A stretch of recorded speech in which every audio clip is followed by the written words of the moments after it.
নমস্কার বন্ধুরা, শুভ সন্ধ্যা। অন্য দিনের মতন আজকের ভিডিওটা না, আজকের ভিডিওটা একটু অন্যরকম ছিল। আজকে গিয়েছিলাম একটা বিয়ে বাড়িতে, সেই ভিডিওটাই তোমাদের সাথে শেয়ার করব। সকাল থেকে এত কাজের ব্যস্ততা যে তোমাদের সাথে কোনো রকম ভিডিও শেয়ার করতে পারলাম না। অ্যাকচুয়ালি গিয়েছিলাম প্রথমে দিদির বাড়ি, ওখান থেকে সবাই রেডি হয়ে তারপর বিয়ে বাড়িতে গেছি।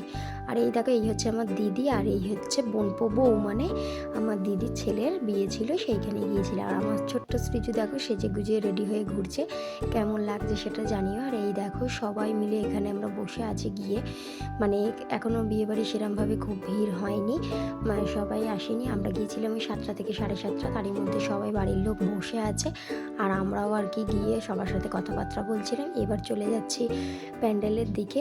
তো প্যান্ডেলটা হয়েছে বাড়ি থেকে সামনে গিয়ে 2-4 হাত গিয়ে একটু, তো সেখানেই খাওয়া দাওয়া হচ্ছে। তারপর ওই গান বাজনার ব্যবস্থা আছে, স্টল আছে, সব কিছু এর মধ্যেই ছিল। চলো তোমাদেরকে পুরোটা ঘুরিয়ে দেখাই।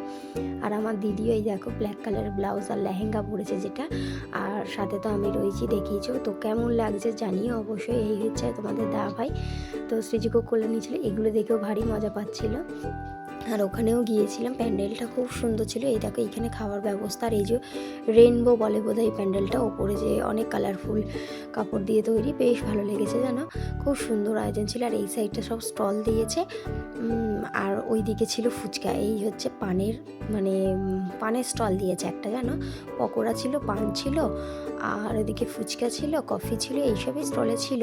তবে আমি ফায়ার পান খাইনি বলে এইখানে কিন্তু ফায়ার পানটা ট্রাই করেছিলাম। তবে দেখো আমাদের এমনই হাদা আমার দিদি যে একটু ভিডিওটা করে দিয়েছে, সেখানেই ভিডিওটা আর কি মানে অনই করেনি ক্যামেরাটা, ভিডিওটা হয়েছে। তো আমি সেই ভিডিওটার জন্য তোমাদের সাথেও শেয়ার করতেও পারলাম না।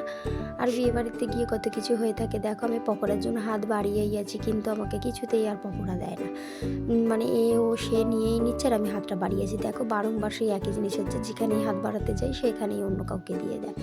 তো যাই হোক, তারপর শেষমেশ আমাকে পকোড়াটা দিল, তারপর আমি ওখানেই খাচ্ছিলাম। আর অনেক দিন পর বাপি মায়ের সাথেও দেখা হয়ে গেল, বাপি মাও এখানে এসেছে। আমরা যাওয়ার সময় মানে গিয়ে দেখলাম বাপি মা একটু ঘুরছিল, তারপরেই দেখলাম ওরা আবার ফিরে এসছে ওইখানে সবার সাথে, মানে খুব মজা করে কাটিয়েছে। ওই দেখো দূরে ব্লু কালারের শাড়ি পরে আমার মা আসছে, তো সবাই মিলে বেশ মজা করেছি জানো। অনেক দিন পর মানে আমরা ফ্যামিলির এত লোকেরা একসাথে হয়েছি, নিত্যদিনের প্রয়োজন কাজবাজের জন্য সময় হয় না, আর আমরা এত মানে একসাথে অনুষ্ঠান হলেই আমরা সবাই একসাথে আসি এখানে। তো যাই হোক, এখানে আজকে বোনপোর বিয়ে ছিল, সেই বোনপোকে এখনও তোমাদের দেখাতে পারিনি, তবে বোনপো বেশ ভারী মিষ্টি, আমার ভালো লেগেছে।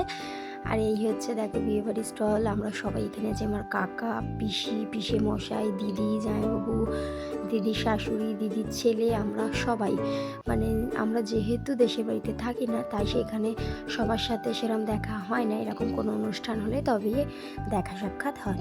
তো বেশ ভালো লেগেছে। আর এখানে রাত্রিরে খাওয়া দাওয়াটাও খুব তাড়াতাড়ি করে দিয়েছিলাম জানো, যেহেতু একটু শীতকাল, আর কন্যাযাত্রী যদি চলে আসে তখন ভিড় হয়ে যাবে, তাই খাওয়া দাওয়ার ঝামেলাটাও তাড়াতাড়ি মিটিয়েছিলাম।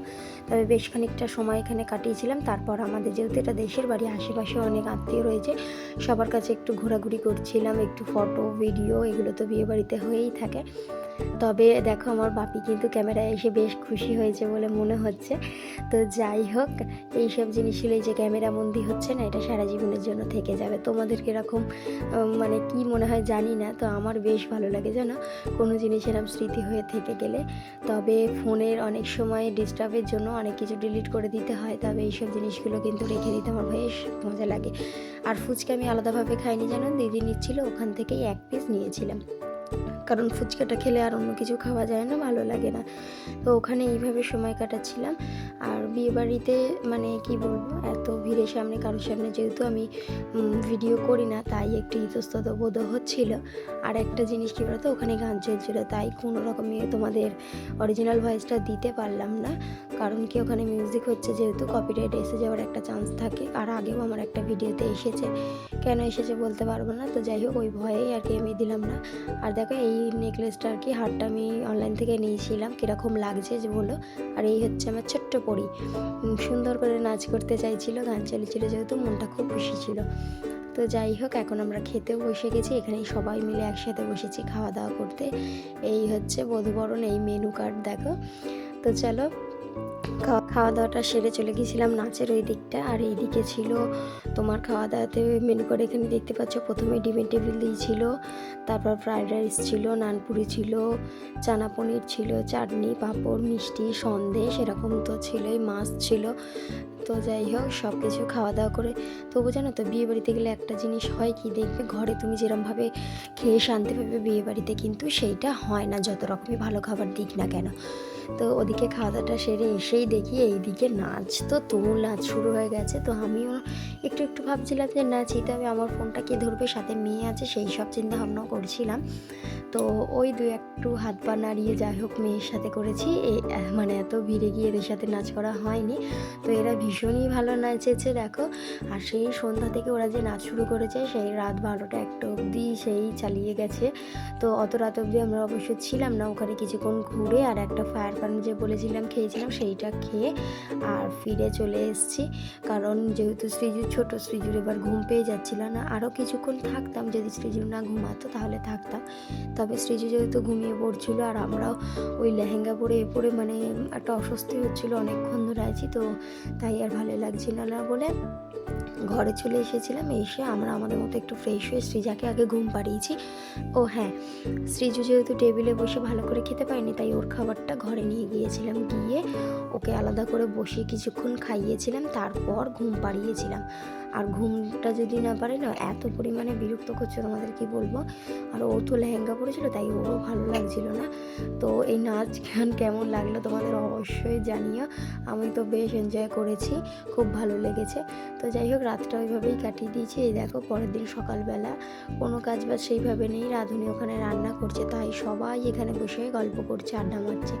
আর একটা কি জানো তো, বিয়ে বাড়িতে এরকম রাঁধুনি যদি রান্না করে, আমাদের মেয়েদের হাতটা একটু যেন বন্ধ থাকে, কারণ আমরা সারা বছর কাজে ব্যস্ত থাকি, এই সময়টা একটু ফাঁকা, তাই একটু সবার সাথে বসে আড্ডা দিচ্ছিলাম। তো চলো আজকে ভিডিওটা এই নেক্সট ভিডিওতে